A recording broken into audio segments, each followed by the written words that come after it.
Babad Giyanti karya Raden Ngabei Yasadipura I. Episode ke-40. Negeri Surakarta berkabung atas tewasnya Jayakartika. Utusan Sindhurejo sudah memberitahu para istri Jayakartika. Istri-istri Jayakartika ketika mendengar suaminya gugur seketika pecah tangisnya. 4 orang istrinya bersama kerabatnya menangis bergemuruh layaknya pagar rubuh. Suara tangisan sampai terdengar dari kediaman sang raja. Sang raja kaget. Siapa yang menangis itu? Arahnya dari sebelah timur kediaman anakku si Adipati. Sang raja turun lalu memanggil Pangeran Adipati. Wahai anakku, sebelah timur pagar ada apa kok terdengar suara tangis? Pangeran Adipati menjawab, mantri hamba si Jayakartika gugur dalam perang di utara Kalijeruk. Sang raja segera memanggil Adipati Sindhurejo. Sindhurejo datang bersama Tumenggung Raja Menggolo. Sindhurejo melapor, Paduka, Raja Menggolo baru saja melaporkan bahwa ketika perang dia ditaruh di sayap kanan. Sayap kirinya pasukan Pengging, Paduka. Semua sedang bertempur hingga tidak bisa saling menolong. Pasukan Pengging yang tewas sejumlah 40 orang. Karena terdesak tapi tidak mau mundur, Jayakartika gugur di medan laga bersama pasukannya. Jumlahnya 63 prajurit. Mayatnya dipenggal, kepalanya diwadahi di atas ancak, lalu dibawa 2 orang ke Jakawal. Sang raja berkata pelan kepada Raja Menggolo, setelah kalian mundur, musuh ada di mana? Menyembah dan berkata Tumenggung Raja Menggolo, masih mengikuti di belakang, belum kembali ke markasnya. Si Suryanagara Suwanti bersikap jantan, tak takut dikeroyok 20 orang. Sekarang mereka bersiap masuk kota, Paduka. Sang raja berkata gugup, Sindhurejo, keluarlah. Umumkan agar para bupati berjaga di alun-alun. Jangan terlena. Prajurit jaga agar terus berkeliling ke Gremet dan Kleco. Di selatan suruhlah mantri berjaga di Pajang dan Laweyan. Perkiraanku si Suwanti berani masuk ke kota. Raja Menggolo berkata pelan, sudah malam Paduka, Suwanti tidak mau. Kalau siang Suwanti mau karena dilindungi Tuhan.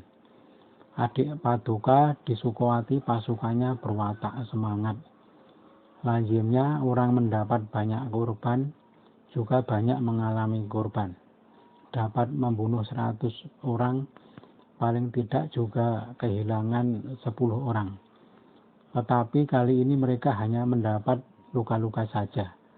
Tak ada satupun prajuritnya yang tewas. Segera mundur Adipati Sindhurejo dari hadapan sang raja. Sindhurejo bergegas keluar puri dan mengumumkan ke seluruh kota, jangan ada yang tidur malam ini. Tetaplah berjaga, barangkali musuh datang malam-malam. Waktu itu di dalam kota, orang kecil maupun pembesarnya dalam keadaan khawatir, ketakutan, dan was-was. Karena musuh yang dibuat candaan ternyata bisa membuat mereka menangis.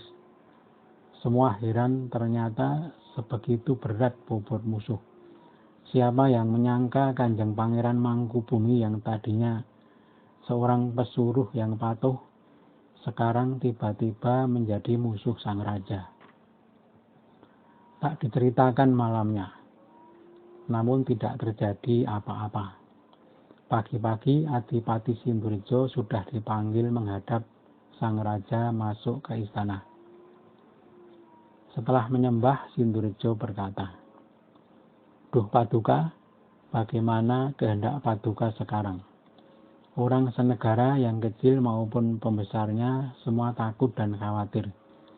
Semua orang hatinya terluka." Sang raja berkata pelan, "Baiklah Sindurjo, nanti aku akan keluar ke tempat pertemuan. Perintahkan agar semua berkumpul." Adipati Sindurjo lalu keluar, segera memberi perintah agar seluruh bupati, mantri, dan para kerabat bersiap di alun-alun. Tak berapa lama sang raja keluar di pananggilan. Para tumenggung dan mantri meninggalkan barisan untuk menghadap sang raja. Sang raja berkata dengan suara keras, "Anakku para mantri, tumenggung, serta para kerabat, ketahuilah kalian semua, perkara matinya si Joyokartiko. Jangan bersedih dan luka hatimu. Si Dilo mati gugur dalam peperangan. Itu sudah menjadi kehendak Tuhan yang Maha Suci." Semua orang mengamini perintah sang raja. Sang raja kemudian berkata lagi, "Sebaiknya sekarang kalian berhati-hati. Barangkali ada musuh yang curang dan menyerang di malam hari. Kalau malam penjagaan diperkuat. Jangan sampai ada yang tidur." Adipati Sindurjo menyembah, "Sekarang musuh semua mundur ke utara Sungai Pepe, Paduka. Si Rono Diningrat ada di Sokowoyo berbaris menunggu perintah dari adik Paduka." Sang raja kemudian masuk ke istana. Di waktu pukul 3 sore, sang raja keluar memeriksa barisan di pagelaran dan alun-alun.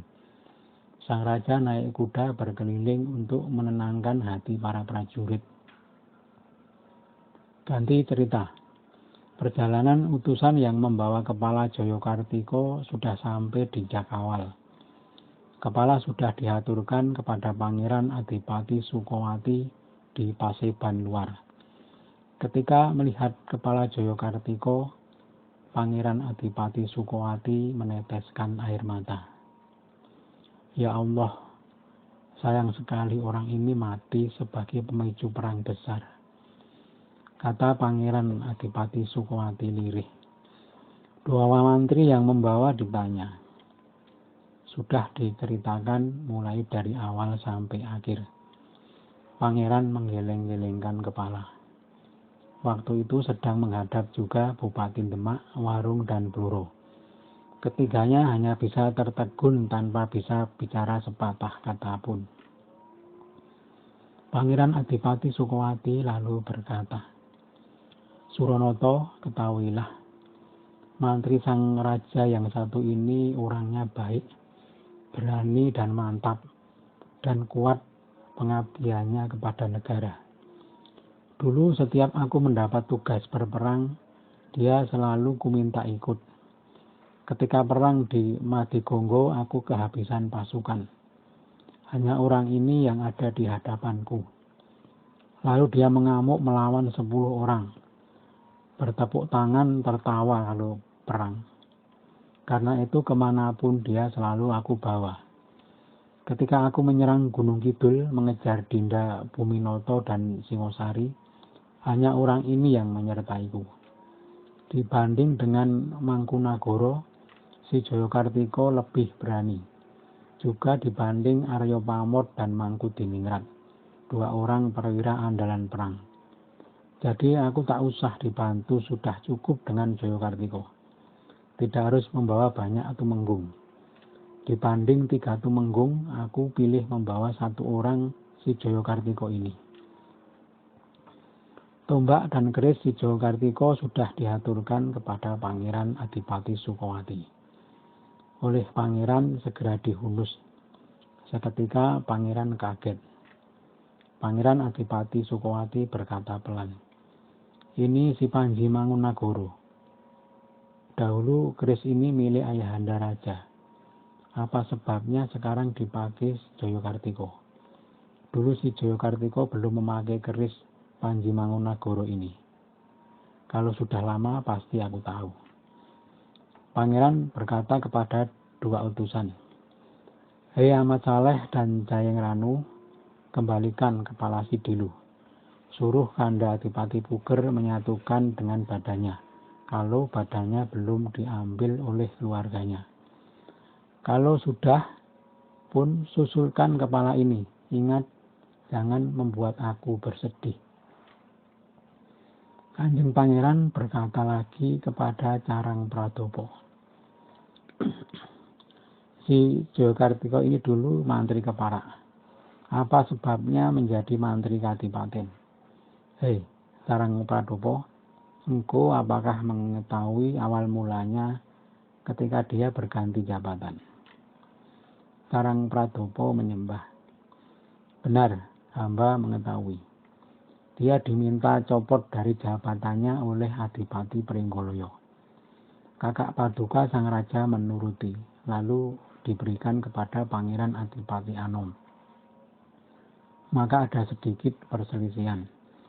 Waktu itu sawah Pangeran Adipati yang sejumlah 3.000 hanya diterima 1.000. Yang 2.000 masih dikuasai Pringgoloyo. Kalau diminta selalu menghindar. Lalu Jayakartika yang disuruh mengambil tanah mana saja yang termasuk sesuai dalam surat. Orang Pringgolayan keluar menghadapi para mantri, para lurah Penombak dan lurah Sorogeni. Jayakartika mendekat dengan pakai kerudung dan membawa keris. Bocah Pringgolayan 7 orang lari. Si Joko Citro ditikam dan Surodinolo dipenggal kepalanya. Lalu diserahkan kepada Pangeran Adipati Anom. Pangeran Adipati Anom meminta izin sang raja untuk memajang kepala di perbatasan tanah. Kalau malam ditunggu mantri, kalau siang ditunggui lurah saja.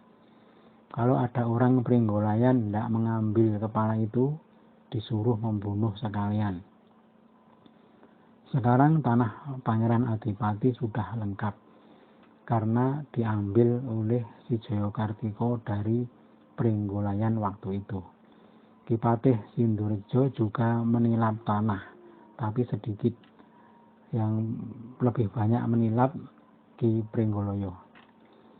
Pangeran Adipati Sukowati ketika mendengar penuturan Carang Pradopo mengelus dada, tertegun sampai lama tak bicara.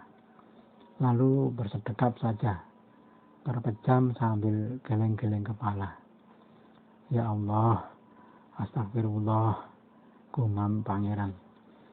Lama Pangeran tak bicara, hanya menyebut nama Allah. Tak berapa lama lalu menutup telinga, lalu berkata lirih, "Nanti saya bongkar kebusukan si Pringgoloyo. Makanya jahil kepadaku, biar dipuaskan kehendaknya mencaplok negara. Apa yang akan ditemui orang yang membuat kotor dunia seperti itu? Hei Jayakartika, aku balaskan kebaikanmu kepadaku. Walau sang raja yang memberi perintah setiap aku maju perang, selalu kau sertai. Engkau tidak membedakan antara sang raja dan diriku. Seperti itu pengabdianmu. Walau ada banyak panewu mantri, tidak ada yang seperti engkau.